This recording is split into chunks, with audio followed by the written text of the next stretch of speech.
জনগণ কিতা হরা হল বালা শুনি আলহামদুলিল্লাহ আমি তো আছি বালা। সো আজকে একটা নতুন ধরনের পেস্ট্রি বানাবো, তো ভাবলাম আপনাদের সাথে শেয়ার করি। হঠাৎ করেই মনে হয়েছে। তো এর আগে আমি এটা মিক্স করেছি একটু, এখানে দিছি পেঁয়াজ, তারপরে স্প্রিং অনিয়ন, তারপরে দিছি এগুলো হচ্ছে ক্যাপসিকাম পেপার, ছোটো ছোটো ছোটো ছোটো করে। আমি এখানে জাস্ট ছোট্ট একটা পেপার দিছি, আর কিছু দেওয়া হয় নাই। এখন মশলা দিব, ভাবলাম আপনাদের সাথে একটু শেয়ার করি। সো হালকা হালকা পাউডার মশলা দিব। এখানে আমি কাঁচামরিচ দেয় নাই, তাই ভাবলাম হালকা হালকা একটু মরিচ দিব, লিটল বিট। তারপরে হালকা একটু কারি পাউডার, জাস্ট হালকা, বেশি বেশি না, হালকা। তারপরে দিব, এটা হচ্ছে আমার ঘরের তৈরি জিরা আর ধনিয়ার পাউডার। সো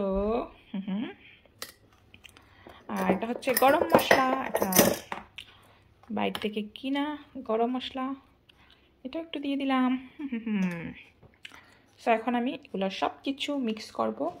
সো মিক্স করার আগে এখানে দিব ধনিয়া পাতা, লুক বেশি করে দিলাম। দিয়ে এখন লাগবে লবণ, লবণটা দেই, এই তো পরিমাণ মতো লবণ ইস এনাফ। সো এখন এই চামচটা উঠিয়ে নিব, কারণ হাত দিয়ে মাখাবো, হাত হচ্ছে বেস্ট। সো ভালো করে খুবই খুবই ভালো করে কচলিয়া এটাকে মাখাও, যাতে সব কিছু মিক্স হয়ে যায় ভালো করে। ওকে, পরে আমাদের লাগবে পাপ পেস্ট্রি, লুক। তো এটাকে আমি একটু খুলি। এই তো লম্বা একটা পাপ পেস্ট্রি। সো এখন আমি যে মিক্সার করছিলাম এই চিকেন কিমা, এটাকে এভাবে খুব সুন্দর করে এখানে বিছিয়ে দিব, এইভাবে আরামসে, কারণ এটা একটু টাইম লাগবে। সো খুব সুন্দর করে পাতলা করে, এই যে আমি যেভাবে করতেছি এভাবে করবা। সব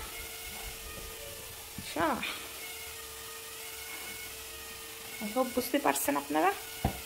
তো আমি একটু ভালো করে এটাকে পাতলা করে এটার উপরে লাগিয়ে নেই। তারপরে আমি আপনাদের দেখাইতেছি। দেখেন কত সুন্দর করে আমি পেস্ট্রিটার উপরে আমার ফিলিংটা লাগাইলাম। ভেরি নাইস, পুরো খালি করে দিচ্ছি দেখেন। তারপরে নেবেন cheese, whatever you want cheese, তুমি যা খাও চিজ নিবা, নিয়া এই তো এখন উপর দিয়ে চিজ দিবা, সুন্দর করে এভাবে চিজ দিয়ে দিবা। আচ্ছা, মজা মজা করবা, মজা।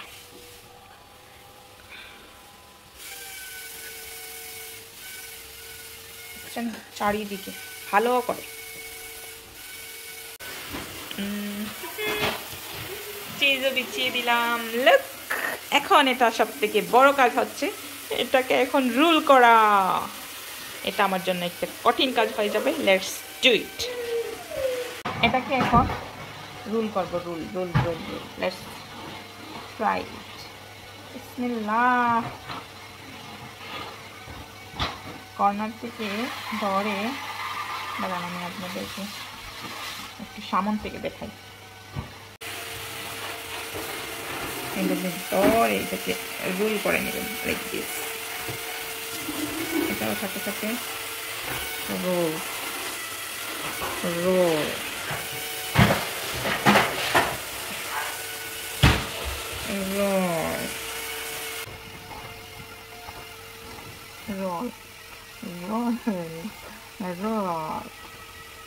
rolling.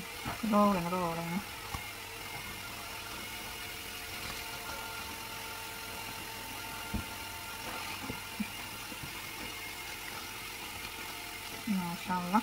তারপরে এই সাইডটা হবে লাগিয়ে নেবেন আরেক সাইডের সাথে।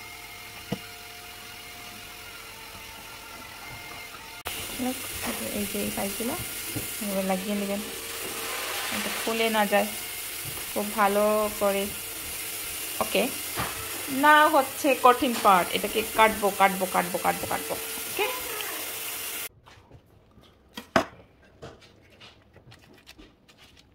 ভালো বড় হয়েছে গো। না বিসমিল্লাহ,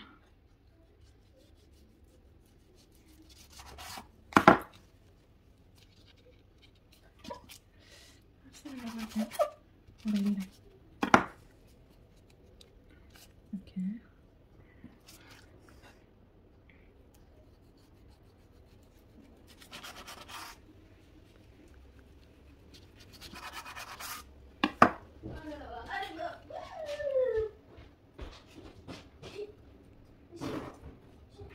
Look, এবার কাটতে হবে, এভাবে করে সব কটা কাটবো। এই তো খুব সুন্দর করে কেটে একটা ওভেন ট্রেতে আমি নিচে বাটার লাগিয়ে এই তো রেখে দিয়েছি। জিনিসটা সফট, এজন্য একটু লাইক লম্বাটে লম্বাটে হয়ে গিয়েছে। যখন এটা মানে বেক বেক হয়ে যাবে তখন এটা পারফেক্ট হয়ে যাবে। সো এখন আমি কি করব, একটা এগ নিব, নিয়ে একটা খুব ভালো করে ভেঙে দিব একটা ব্রাশের সাহায্যে। কারণ আমি এখানে এই যে একটা উপরে ব্রাশ করব একটু সুন্দর কালারের জন্য। কেউ কেউ শুধু ইয়েটা দেয়, ইয়েলোটা করে। তো আমি ভাবলাম ইয়েলোটা দিয়ে আমি সাদা অংশটা কি করবো, ফেলেই তো দিব। তো আর এটা ফেলে দেওয়া থেকে পুরোটাই লাগিয়ে নিই, ওয়েস্ট করা থেকে ভালো খেয়ে ফেলা। সেই জন্য আমি উপর দিয়ে দেখেন খুব সুন্দর করে একটা ব্রাশ করে নিচ্ছি। আবার ভাবতে পারেন আমি যে কিমাটা কাঁচাই ভিতরে দিয়ে দিলাম, এটা রান্না করি নাই। এটা যখন আমি ওভেনে রাখবো এটা বেক হয়ে যাবে, তখনই এটা রান্না হয়ে যাবে। আমি আরেকবার এই পেস্ট্রিটা বানাইছিলাম, তখন আমি রান্না করে কিমাটা ভিতরে দিয়েছিলাম। আজকে আমি রান্না করি নাই, এমনিই দিয়েছি, কারণ কিমা হতে খুবই কম সময় লাগে, আর পেস্ট্রি যখন বেক হবে ওভেনে তখন এটা মানে এটার সাথেই হয়ে যাবে। Don't worry. সো আমি এখানে একটা ওভেনে রেখে দেবো 15 মিনিট পরে। দেখেন আমার পেস্ট্রি কত সুন্দর হয়েছে, আর ফুলে গিয়েছে, যেরকম লম্বাটে ছিল সেটা এখন নাই, খুবই সুন্দর একটা সাইজে চলে এসেছে। ক্রাঞ্চি, খুবই টেস্টি, খুবই মজা। বিকেলের নাস্তা অথবা কোনো মেহমান চলে আসছে হঠাৎ করে, এটা ঝটপট বানিয়ে দেয়া যায়, অথবা কোনো কারো বাসায় বানিয়ে নিতে পারবেন, যে কোনো পার্টিতে এটা বানাতে পারবেন। খুবই মজা, আপনারা ট্রাই করবেন। ভালো থাকুন, সবাইকে অনেক ধন্যবাদ।